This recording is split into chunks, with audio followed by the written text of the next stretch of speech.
السلام علیکم ورحمۃ اللہ وبرکاتہ.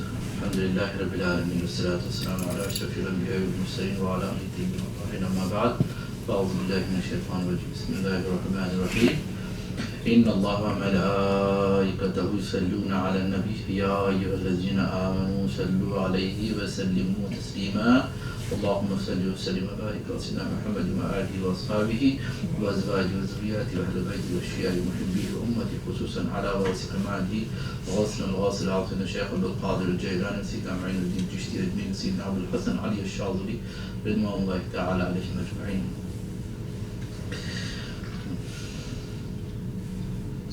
محترم بزرگوں اور معزز سامعین کرام، سورہ بقرہ کے 48 ورس کی تفسیر چل رہی تھی. اس کو اب میں آج کے لیے بریک کرتا ہوں کیونکہ رمضان شریف آ رہا ہے اور رمضان کے جو روزے ہیں وہ اسلام کا ایک رکن ہے اور اس کے متعلق ہمیں جاننا چاہیے. کافی حضرات کو پتہ ہوتا ہے لیکن سال 11 مہینے کے بعد بہت سے مسائل ذہن سے اوجھل ہو جاتے ہیں، نکل جاتے ہیں. تو ایک just reminder for myself and for everyone, اور ایک یاد دہانی ہے اور اس مہینے کی فضیلت کے متعلق چند باتیں عرض کروں گا. زیادہ تر میں مسائل عرض کروں گا انشاءاللہ. اللہ تبارک و تعالیٰ کا ارشاد پاک ہے جیسا کہ سورہ بقرہ کی 183 183 184 85 کی مختصر سے ہم تفسیر کریں گے. اس میں جو مسائل ہیں وہ عرض کریں گے. اللہ تبارک و تعالیٰ ارشاد فرماتا ہے یا ایھا الذین آمنوا کتب علیکم الصیام کما کتب علی الذین من قبلکم لعلکم تتقون. کہ اے ایمان والو، یہ ایمان والوں سے خطاب ہے، تم پر اسی طرح روزے فرض کیے گئے جیسے کما کتب علی الذین من قبلکم، جیسے تم سے پہلے لوگوں پر فرض کیے گئے، لعلکم تتقون، تاکہ تم پرہیزگار بن جاؤ. یہ ون آف دا مین یا جو بتائی جا رہی کہ تقوی حاصل ہو، اور یہ روزہ ایک بہترین ذریعہ ہے تقوی کے لیے کہ انسان اپنے آپ کو روکتا ہے. انشاءاللہ ہم اسی پر عرض کریں گے، پھر آگے آیت دوسری آئے گی اس کو بھی عرض کریں گے.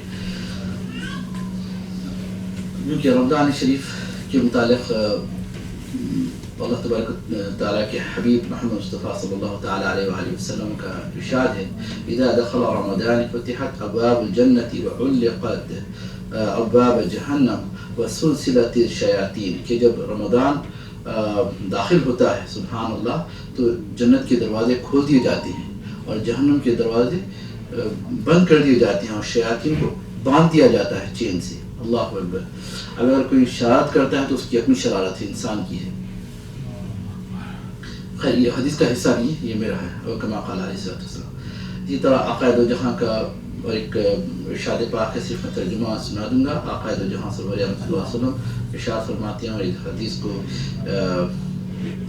امام مسلم نے اور امام احمد نے اور سنن الدارمی اور کافی محدثین نے اس کو نقل کیا ہے. آقا دو جہاں صلی اللہ علیہ وسلم کا ارشاد ہے کہ انسان کی ہر نیکی 10 گنا سے 7 گنا تک بڑھا دی جاتی ہے. 700 گنا یعنی 700 گنا تک بڑھا دی جاتی ہے. اللہ اکبر. means every good deed of the son of Adam will be multiplied or manifold. A good deed will be multiplied 10 times up to as many as 700 times. کیونکہ اللہ تبارک و تعالیٰ ان کا فضل ہے. آگے فرماتے ہیں کہ اللہ تعالیٰ فرماتا ہے سوائے روزے کے، اس لیے کہ وہ میرے لیے خاص ہے. اللہ اکبر سبحان اللہ. وَأَنَا أُجْزِيَ بِهِ، اور میں ہی اس کا بدلہ دوں گا. سبحان اللہ. آدمی اپنی خواہش اور کھانا میرے لیے چھوڑ دیتا ہے. روزے دار کے لیے 2 خوشیاں ہیں، ایک افطار کے وقت اور دوسرے اپنے رب سے ملنے کے وقت. سبحان اللہ. یہ خوشی ہوتی ہے اس کو اپنے رب سے ملنے کے لیے.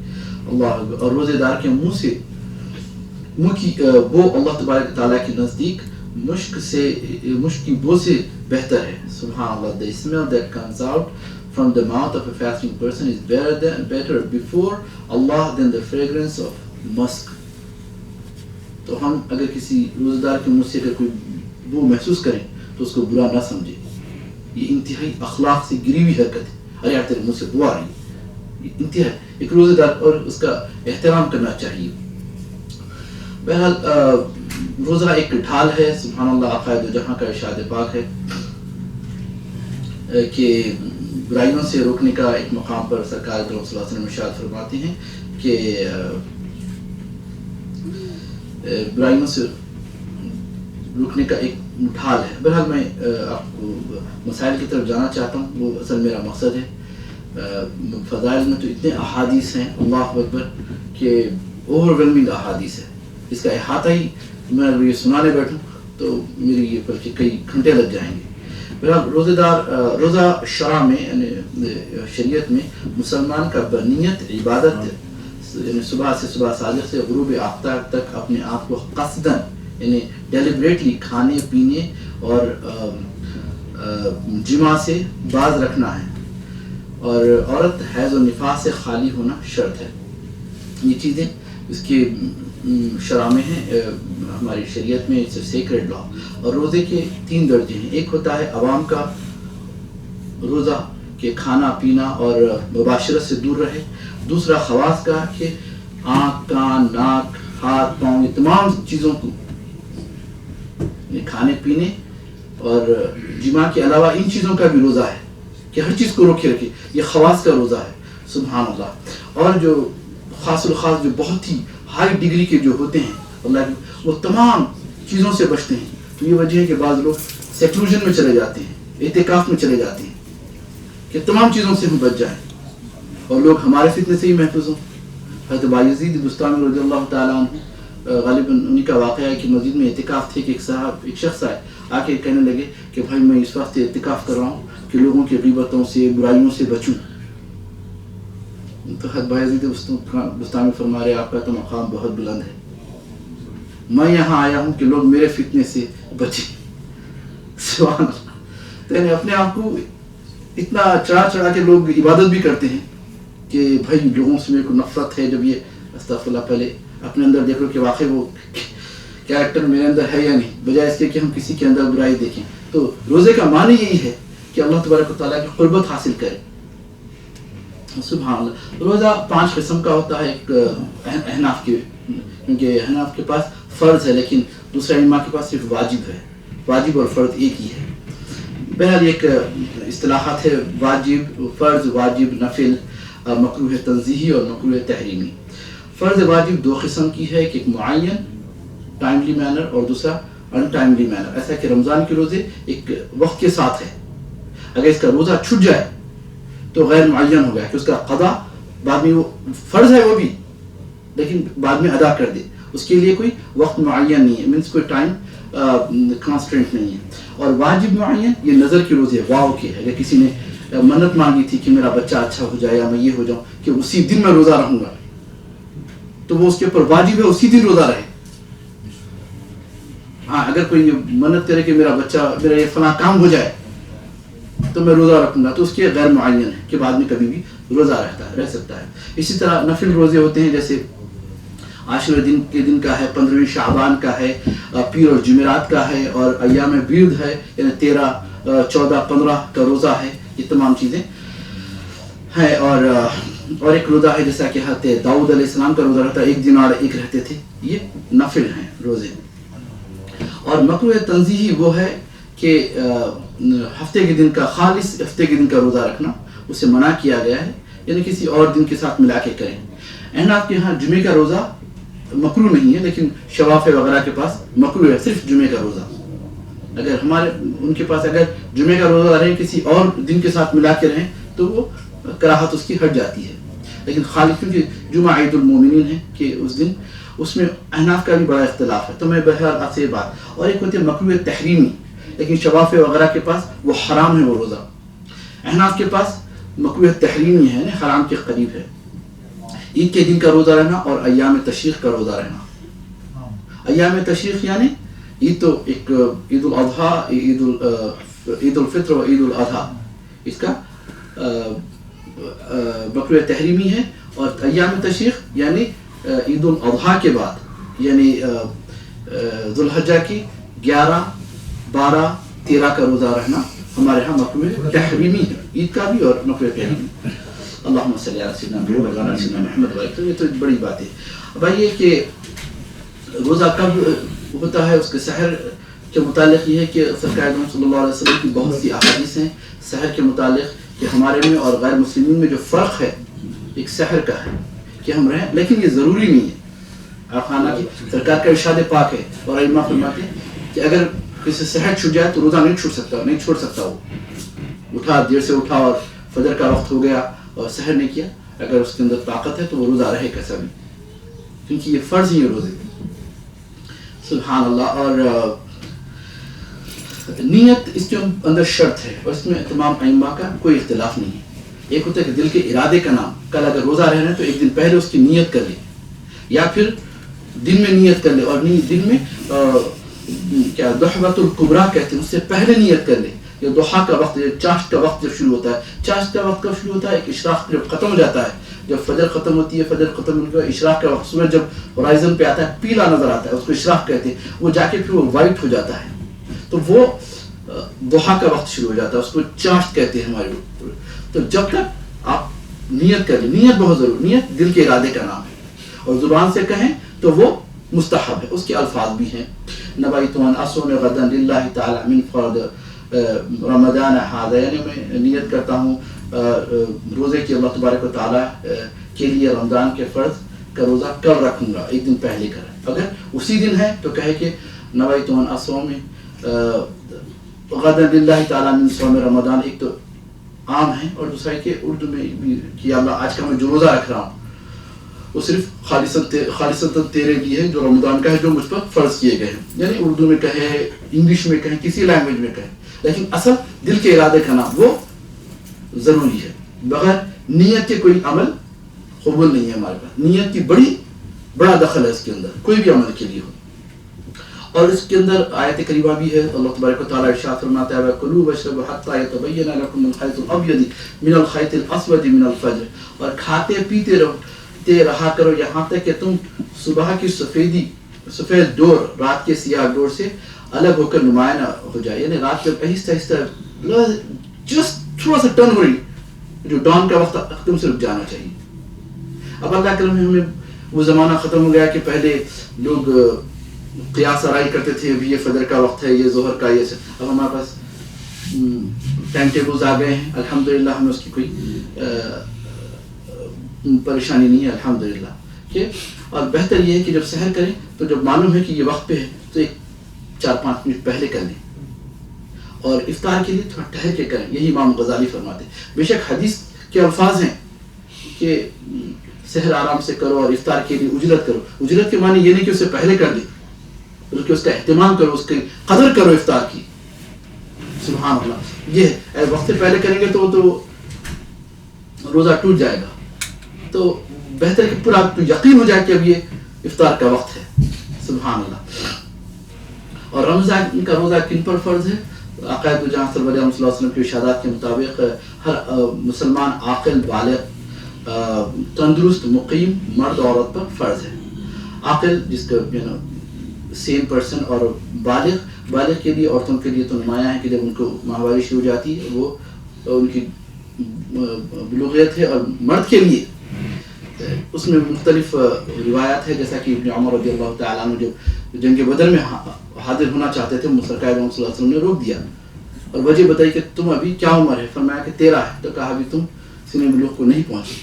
تو ہمارے پاس علماء کا یہ ہے کہ 14 سال, اگر اس سے پہلے اس کے اندر نمایاں ہو جائے کوئی چیز کسی وجہ سے, تو آپ جانتے ہیں میں کیا بات کہہ رہا ہوں, تو پھر وہ اس کے اندر وہ سن بلوغ کو پہنچ گیا ہے, پیوبرٹی کو پہنچ گیا. اچھا, اور تندرست ہونا, مقیم ہونا چاہیے, اس کے پر فرض ہے. اب آگے دیکھیے کہ وہ لوگ جن پر روزہ فرض نہیں ہے, یعنی جو نابالغ بچہ ہے, مجنون ہے, چاہے اس کی عمر کا کوئی قید نہیں ہے, مریض ہے اگر وہ اس کے پر فرض نہیں ہے, اور مسافر ہے, حیض و نفاس والی عورتیں, بوڑھے مرد یا عورت, حاملہ اور دودھ پلانے والی عورت اور پر روزہ فرض نہیں. جب ان حالات سے وہ لوگ ہٹ جاتے ہیں تو پھر ان کے پر قضا لازم آ جاتی ہے. سبحان اللہ. بعض وہ ہیں جن پر روزہ فرض نہیں لیکن ان کے لیے روزہ رکھنا مستحب ہے. بعض کو روزہ چھوڑنا ان کی قضا ضروری ہے. سبحان اللہ. تو یہ ایک احکامات ہے اللہ تبارک و تعالیٰ کی طرف سے کہ اگر کوئی مسافر چاہے تو وہ روزہ رکھ سکتا ہے. تو ماشاء اللہ اتنا آسان ہو گیا ہے کہ ہم بیٹھتے ہیں کئی دن کا سفر گھنٹوں میں طے کر لیتے ہیں. جیسا 45 اور 47 میں اختلاف ہے کہ مائل اگر کوئی ٹریول کر لے تو وہ مسافر ہو جاتا ہے, وہ ٹریولر ہو جاتا ہے. لیکن اگر وہ حالت میں وہ روزہ رکھے, کیونکہ احادیث ہے کافی اس کے اندر کہ آقا بھی روزہ رکھے ہیں اور صحابہ بھی رکھے ہیں اور بعض نہیں رکھے ہیں. تو میں صرف مسائل یہاں عرض کرنا چاہتا ہوں, ورنہ میں احادیث تو بے شک بہت ضروری ہے, اگر اس کے لیے ایک الگ نشست ہو 1 گھنٹے 2 گھنٹے کی تو تفصیل سے جا سکتے ہیں. اب رہا روزے کے جو مباحات ہے, means that is allowed in fasting. ایک ہے مسواک کرنا الاؤڈ ہے اور مستحب ہے کہ مسواک کریں. لیکن مسواک کرنے کے لیے یہ میرا اپنا ایک اس طرح ٹوتھ پیسٹ اور ٹوتھ برش جو استعمال کرتے ہیں, بہتر ہے کہ فلورائڈ کا نہیں یوز کریں. اور جب کرتے ہیں تو جو ٹوتھ پیسٹ کے ساتھ جو ٹوتھ برش استعمال کرتے ہیں علماء منع فرماتے ہیں, مکروہ کہتے ہیں. بعض کہتے ہیں کہ ہو سکتا ہے روزہ ٹوٹ بھی جائے اس سے, کہ وہ حلق کے ذریعے پیٹ میں چلا جاتا ہے. تو بہتر ہے کہ مسواک کرو تو ذرا اپنی گردن کو جھکا کر, تاکہ جو فلو ہے اس کا لکوڈ جو بھی نکلے وہ اس طرف نیچے کی طرف جاؤ, یہ نہیں کہ اندر جائے. اس طرح اگر برش بھی کرنا چاہ رہے ہیں بہتر ہے نہ کریں, اگر کر لیں تو بہتر ہے کہ اپنا سر, اپنے جو چہرہ ہے زمین کی طرف زیادہ جھکا کر کریں تاکہ فلو نیچے کی طرف ہو. اور پھر اس کے بعد اسی انداز سے کلی کریں, بڑے احتیاط کریں. اور اگر احتیاط نہیں ہو سکتی ہے تو بہتر یہی ہے کہ ٹوتھ برش سحر کے وقت کر لیں, بہت اچھا ہے. سبحان اللہ. اور کلی کرنا اور ناک میں پانی ڈالنا یہ بالکل جائز ہے, کر سکتے ہیں, لیکن اس کے اندر ایکسیس نہیں کرنا چاہیے. کیا کرنا چاہیے, مبالغہ نہیں کرنا چاہیے. جیسا غسل میں بھی یہی ہے کہ ہم ناک میں صرف تھوڑا سا پانی لیں اور کلی کریں, یعنی کہ غرارہ کریں یا یعنی گارگلنگ کریں یا اس طریقے سے ناک کو اچھی طریقے سے کھینچیں جیسا ہم عام طریقے سے کرتے ہیں. حالانکہ غسل تو واجب ہے ایسی حالات میں بس, لیکن اس میں یہ 2 چیزیں تو ہم پر فرض ہے غسل کی, ناک میں پانی لینا اور غرارہ کرنا. لیکن ہم اس وقت کلی اور انتہائی احتیاط سے ناک میں پانی دیں تاکہ وہ حلق تک نہ پہنچے. اگر حلق سے پہنچیں گا پھر پیٹ میں جائیں گا تو روزہ فاسد ہو جائیں گا اور پھر اس کی قضا لازم آ جائے گی, اور وہ قضا اس پہ کفارہ نہیں ہے. اگر کسی نے کلی کی اور غلطی سے وہ پانی اندر چلا جائے تو پھر وہ روزہ اس کا ٹوٹ جائے گا, اس پر قضا ہے, کفارہ نہیں. کفارہ یعنی انشاءاللہ میں عرض کروں گا, یعنی وہ کفارہ جس سے آپ عمدن کوئی چیز کرتے ہیں, انشاءاللہ میں آگے عرض کروں گا. 5 منٹ تھوڑے سے زیادہ لے لوں گا, بہت ضروری مسائل ہیں, اگر آپ کو اجازت دے تو. سرما لگانا یہ جائز ہے, لگا سکتے ہیں. البتہ جو ڈراپس ہوتے ہیں اس سے ممانعت کریں. اس میں بھی علماء کے بڑے اختلافات ہیں, آنکھ میں اور کان میں, کیونکہ اس کا تعلق تھروٹ سے ہوتا ہے, اور تھروٹ کا لازمی بات ہے وہ تو پھر پیٹ میں جائے گی. تو سرمے کی اجازت ہے کیونکہ وہ ایک پاؤڈر ہوتا ہے, لیکن جو ڈراپس ہوتے ہیں اس کے لیے منع کیا گیا, نہ کریں تو بہت اچھا ہے. اور ایک بات میں کہنا چاہتا ہوں کہ اس میں اگرچہ کہہ رہی ہیں جو چاپسٹک وغیرہ کرتے ہیں, بعض وقت جب لپس مل جاتے ہیں تو اس کی کیا کرنا چاہیے, وہ پھسل کر اپنی زبان پہ بھی آتے ہیں اور پیٹ میں بھی جا سکتے ہیں. تو بہتر ہے کہ اگر چاپسٹک لگا سکتے ہیں, لیکن اگر ابتدائی ہونٹ کے ابتدائی جگہ لگائیں تو بہتر ہے. ایسا نہیں کہ یہاں تک بھی لگا دیتے ہیں, وہ جانے پورے ہونٹ کو لگا دیتے ہیں, اور جب وہ پریس ہوتے ہیں تو ہو سکتا ہے روزہ ٹوٹ بھی سکتا ہے. تو اس چیز کا لحاظ کریں, کیونکہ روزے کا معنی یہ ہے کہ ہر چیز سے بچنا ہے. یہ بڑا امتحان ہے, انسان اپنے نفس کو, اپنے خواہشات کو, اپنی تمام چیزوں کو روک کے رکھتا ہے, اور اس کے اندر اللہ تبارک و تعالیٰ بڑا اجر رکھا ہے. اور رہا بوسہ دینا اپنے اسپاؤس کو, یہ جائز ہے, اور اس کو امبریس بھی کر سکتا ہے, یہ جائز ہے. حضور صلی اللہ علیہ وسلم اس کی اجازت دی. اگر اس سے انزال نہ ہو تو اگر ہو جائے تو پھر وہ روزہ فاسد ہو جائے گا. اور سرکار صلی اللہ علیہ وسلم دیکھیے, اس سے صحابہ کا عقیدہ, ان کا طریقہ بھی بتایا جاتا ہے کہ کیسا میں آقا دو جہاں صلی اللہ علیہ وسلم سے بغیر اجازت کوئی کام نہیں کرتے تھے. حضرت عائشہ صدیقہ رضی اللہ تعالیٰ عنہ کے پاس ایک صحابیہ آتی تھی, وہ آ کے عرض کرنے لگی کہ رسول اللہ صلی اللہ علیہ وسلم آپ کو بوسہ دیتے ہیں روزے کی حالت میں؟ امام مالک نے اس کو نقل کیا. میں نے کہا ہاں مجھے کیا. تو پھر میرا شوہر نظر مجھے بوسہ نہیں دیتا. تو کہا جا کہے اپنے بہو شوہر کو.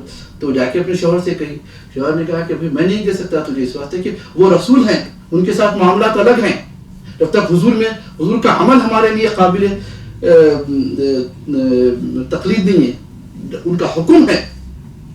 حضور تو چاند کے ٹکڑے کر دے تو کیا میں کر سکتا، یعنی حدیث میں نہیں ہے الفاظ. تو پھر وہ آ کر حضرت عائشہ صدیقہ سے عرض کرنے لگی. پھر سرکار سے عرض کیا، سرکار صلی اللہ علیہ وسلم نے ان کو فرمایا کہ ہاں تو بوسہ لے سکتا ہے. تو معاملہ دیکھیے صحابہ کیسا اپنے آپ کو رکھتے تھے کہ حضور کا مقام، جب تک حضور کا عمل الگ چیز ہے، حضور کا فعل الگ، یعنی فعل الگ چیز ہے، قول الگ چیز ہے. بہرحال دے سکتے ہیں اگر اپنے اوپر اتنی اگر کوئی نعوذ باللہ یعنی انزال نہ ہو جائے، اگر ہو گئے تو پھر وہ روزہ ٹوٹ جائے گا. اسی طرح حجامہ یعنی بلڈ ڈرا کر سکتے ہیں، اور حجامہ جو کرتے ہیں کیا کہتے ہیں، پچنا جسے کہتے ہیں، خون نکالا جاتا ہے، وہ جائز ہے. لیکن اس کے لیے انجیکٹ کرنا جسم میں، اس میں علماء کے دو قول ہیں. اکثر لوگ اجازت دے رہے ہیں آج کل، لیکن پہلے اس کی اجازت نہیں تھی. جو میں خود ہمارے گھر میں کچھ بیمار ہو گئے تھے، 1 ہفتے تک انہوں نے نہ پانی پیا نہ کھانا کھایا، یعنی کوئی چیز پیٹ میں صرف اور صرف آئی وی پہ تھے. اب لوگ کہتے ہیں کہ آئی وی جائز ہے، تو یعنی پھر وہ روزے کا مقصد ہی فوت ہو جا رہا ہے. اور میرے مرشد کریم جلالۃ العلم بھی اسی کے قائل تھے کہ آئی وی اور کوئی کیا کہنا چاہیے شاٹ نہیں لینا چاہیے. تو ہم اسی پر ہیں. آگے اگر کوئی امام کوئی مفتی کہتا ہے تو پھر وہ اس کا وہ مقتدا ہے، وہ ہی از ریسپانسبل فار دیٹ. کیونکہ میرا جو اپنا مشاہدہ ہے، جو میں دیکھا ہوں اور آپ بھی دیکھے ہوں گے چیز، اگر حالت میں اگر احتلام ہو جائے تو روزے پر کوئی فرق نہیں پڑے گا. اور اس حالت میں انسان اٹھے کہ اس کو غسل کی حاجت ہو اور فجر کا وقت آ گیا ہو اور وہ سحر نہیں کر سکتا ہے، تو اس کے روزہ پر کوئی فرق نہیں پڑے گا اس کی. لیکن بھول کر کھا پی لیا تو اس سے روزہ نہیں ٹوٹے گا. اور رہا روزے کے مبطلات، یعنی جسے روزہ باطل ہو جاتا ہے، 2 طریقے سے ہوتا ہے. ایک وہ جو اس پر قضا لازم ہوتی ہے، ایک وہ جس پر کفارہ لازم ہوتی ہے. کفارہ یعنی ایک غلام کو آزاد کرنا، اب تو وہ سسٹم رہا نہیں، اور 60 مسکینوں کو کھانا کھلانا. یا پھر پیر در پہ without any break consequently 60 days کا، اگر اس کے اندر ایام تشریق بھی آ جائے تو روزہ رکھنا پڑے گا اس کو. یہ ہے. اس کے متعلق جیسے جان بوجھ کر کوئی کھا پی لے یا جمع کر لے، ان کے متعلق ہے، ان پر کفارہ ہے. اور اسی طرح اگر بھولے سے کوئی جمع کر لے، بعد میں پتہ چل جائے تو پھر وہ اس کا روزہ ٹوٹے گا نہیں. اگر قے کوئی قصدن کر لے، ڈیلیبریٹلی کسی نے وامٹ کیا ہے، تو اس کا روزہ نہیں ٹوٹے گا، روزہ ٹوٹ جائے گا. اور اس کے لیے کفارہ نہیں بلکہ قضا لازم ہے، کیونکہ بعض ایسے مقامات آ جاتے ہیں کہ انسان کو قے کرنا ضروری ہو جاتا ہے. اور کسی نے قے کیا لیکن اس کو سمجھیے اگر واپس نہ لے تو پھر اس کا روزہ، اور یہ عمدن نہیں تھا بلکہ ڈیلیبریٹلی نہیں تھا، یعنی ایک اچانک ہو گیا ہو، ایکسیڈنٹلی اگر کوئی چیز داخلہ ہو جائے تو روزہ اس کا ٹوٹے گا نہیں. اگر وہ واپس لے لے قے کو تو پھر روزہ ٹوٹ جائے گا، اس پر کفارہ نہیں ہے، قضا لازم ہے. یہ سبحان اللہ کافی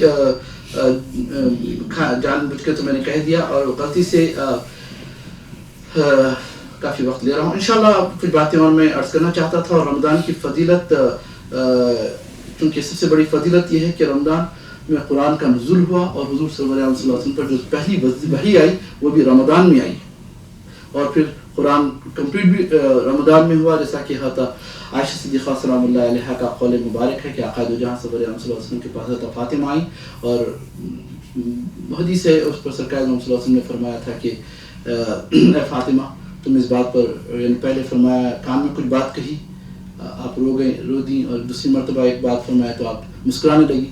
تو حضرت عائشہ نے پوچھا کہ فاطمہ بتاؤ باپ بیٹی میں کیا بات چل رہی تھی؟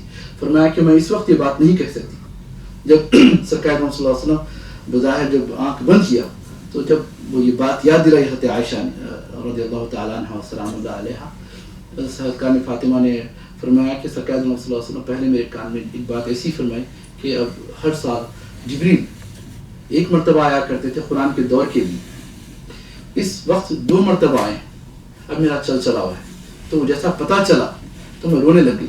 پھر آقا دو جہاں صلی اللہ علیہ وسلم نے پھر کان میں مجھ سے کہا کیا تو اس سے راضی نہیں ہے کہ تو تمام عالم کی عورتوں کی سردار ہے، یا راوی کو شک ہے، یا جنت کی عورتوں کی سردار ہے، اور اہل بیت میں تو سب سے پہلے میرے ایسے آ کے بننے والی. تو سبحان اللہ یہی ہوا. تو اس سے ہم یہ حدیث سے یہ سیکھے کہ قرآن کا کمپلیشن ابتدا اور اس کا جو کمپلیشن ہے رمضان میں ہوا. سبحان اللہ. اور یہ عقائد جہاں سے اس کا بھی بہت, اور اس میں تراویح سنت مؤکدہ ہے, ٹھیک ہے. اور اگر بستی کے چند لوگ مل کے اگر نماز پڑھ لیں تو سنت کفایہ جو ہے وہ ادا ہو جاتی ہے. اور بعض کے یہاں 8 ہے, بعض کے یہاں 20 ہے. پلیز یہاں پر اکثر جو لڑائیاں ہوتے ہیں, میں چاہتا ہوں کہ وہ آپ لوگ تمام سے گزارش کرتا ہوں جو 8 پڑھ رہے ہیں پڑھنے دیں, جو 20 پڑھ رہے ہیں تم غلط, تم یہ اس بات میں مت جائیں. بس مقصد یہ ہے کہ تراویح ادا ہو جائے, اور ہمارے پاس احناف کے پاس 20 رکعات ہے, بس یہ پڑھتے ہیں. انشاءاللہ پھر ہم باتیں عرض کریں گے. اللہ تبارک و تعالیٰ سے دعا ہے کہ یا اللہ ہمیں رمضان تک پہنچا دے. میرے مالک اللہم بلغنا رمضان, اللہم بلغنا رمضان, اللہم بلغنا رمضان. یا اللہ ہمارے لیے برکت عطا فرما. یا اللہ ہمارے گناہ کو معاف فرما دے. سبحانک اللہم بحمدک اشہد ان لا الہ الا انت استغفرک واتوب الیک. وصلی اللہ تعالی علی خیر خلق سیدنا محمد وعلی اصحابہ اجمعین.